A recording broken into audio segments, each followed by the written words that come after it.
Week 17 of the fantasy basketball season. Here's a few forwards I looked at off the wire this week. The first forward, Moses Moody of the Golden State Warriors. So Moses Moody, he's helped turn this season around over the last few games here for this Golden State Warrior team. And when he's in the starting lineup, they're undefeated on the year, 9.4 points a game, 2.3 rebounds, 1.2 assists, 1.7 threes, and 44% from the field. But the last couple weeks, 14.8 points a game, 4 boards, 1.5 assists, 1.3 steals, 1.5 blocks, 2.3 threes a game, and 51% from the field. So like I said, this Warrior team now, they've gotten things going, winning 5 out of 6 games. And the Jimmy Butler deal obviously helps compared to some of the other players that were running out there.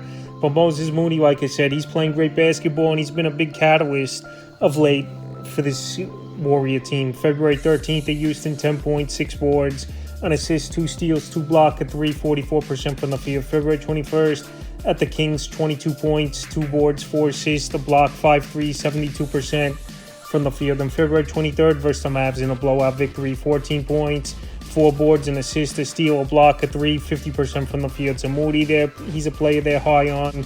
They didn't want to include him in the Jimmy Butler deal. And now to have both these guys really getting it going for this team here, I think Moses Moody is a great add off the waiver wire, and he's out there right now 90% of fantasy leagues. But like I said, they're undefeated when he's in the starting lineup is Moses Moody, and he's made the most of his opportunity. And like I said, this Warrior team's playing good basketball, so definitely a forward add this week. The next forward, Toumani Camara of the Portland Trailblazers. So Camara, he's been on this list a decent amount of times this season, and he's got good versatility. Shooting guard, small forward, power forward, he qualifies in fantasy basketball. So on the year, 10.5 points a game, 6 boards, 2.1 assists, 1.5 steals, 1.5 threes, and 45% from the field. But the last couple weeks, 14.5 points a game, 6.3 boards, 3.3 assists, 2.3 steals, 1.5 blocks, 2.5 threes, and 58% from the field. So right now, he's been a 4 or 5 category type of player, especially stealing and blocking the basketball.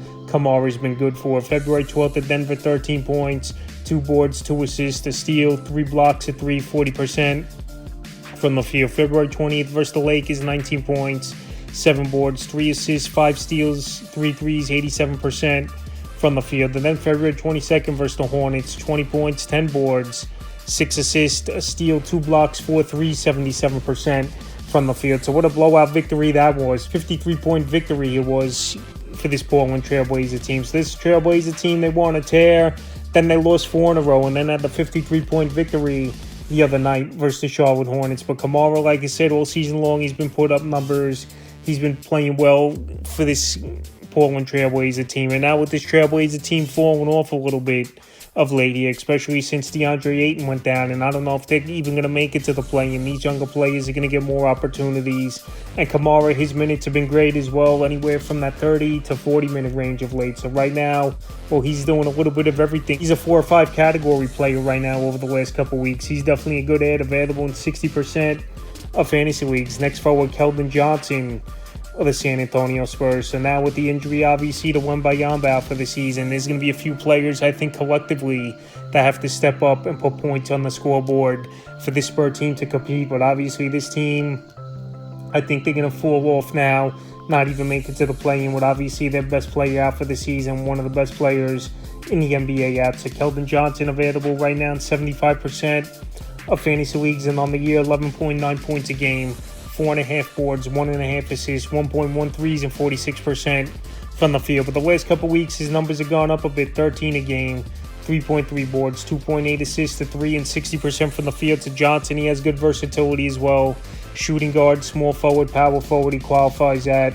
And like I said, with Wemby out now for the season, someone's got to step up. And I think him, Castle, and Jeremy Shokan are going to be players stepping up for the Spurs team to fill in the scoring. February 20th versus Phoenix, 15 points, 4 boards, 2 assists, 2 threes, 66% from the field. February 21st versus the Pistons, 28 points, 4 boards, 5 assists, a 3, 84% from the field. Then February 23rd at the Pelicans, and another bad loss by 18 points, 2 boards, 3 assists, a steal, 2 threes, 77% from the field. To Johnson, I think 3-point shooting, scoring, and decent assist numbers he's going to give fantasy owners. Like I said, now the playing time is going to go up just a little bit. Field goal attempts per game are going to go up and they need someone to step up a little bit as well. Like I said, it's going to be a few players with one be out, but definitely Keldon Johnson is going to be one of them, and he's available in 75% of fantasy leagues. Next play is Ashar Ricochet of the Atlanta Hawks. Ricochet, he was the first pick overall in the NBA draft this season. His season's been a mixed bag so far in his rookie season as Ricochet, but on the season, 11.4 points a game, 3.5 boards, 1.2 assists, 1.3 threes, and 42% from the field. In the last couple weeks, 12.7 points a game, 5.3 boards, 2 assists, a steal, 2 threes, 40% from the field. So obviously the field goal percentage isn't good this season. There's going to be growing pains, but this Hawk team, they're a team that traded one of their better players away in DeAndre Hunter at the deadline, and Ricochet's getting even more playing time, about 30 minutes a game or late. February 12th at the Knicks, 16 points, 2 boards, an assist, a steal, a block, 2 threes, 54% from the field. February 20th versus the Magic, 11 points, 12 boards, an assist, a steal, a block, 3 threes, 26% from the field. And February 23rd versus the Pistons, had a solid game, 19 points, 6 boards, 3 assists, 2 steals, 2 blocks, 4 threes, 50% from the field. So scoring, rebounding, 3-point shooting, and a steal and a half a game, I think Ricochet to get fantasy owners. And right now, he's still out there in tons of fantasy leagues in 82%. So like I said, he was the first pick overall. And we know after the All-Star break, these rookies, they play more, especially on a team like the Hawks. They're in a transition a little bit lower in the standings, where they still might make the play, the 8th seed, but still a team that traded one of their better players away. And a young guy like Ricochet, obviously going to get more opportunity. And the final forward I look to add is Aaron Nesmith to the Indiana Pacers on the year, 7.9 points a game, 3.3 boards, 1.4 assists, 1.1 threes, and 46% from the field. So Nesmith, he was better last season this year. And this Pacer team as a whole, for the most part, was better last season. So Nesmith, he was in now maybe starting to get his legs under him over the last few games.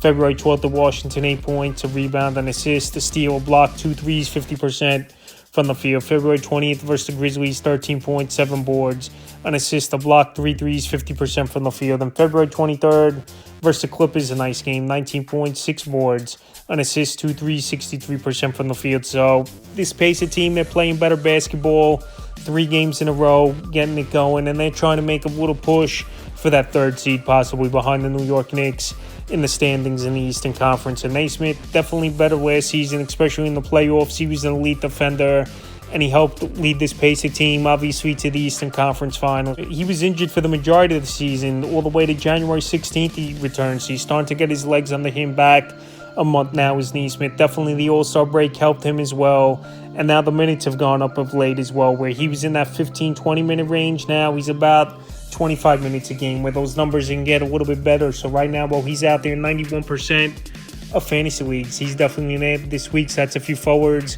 I look to add for week 17 of the fantasy basketball season.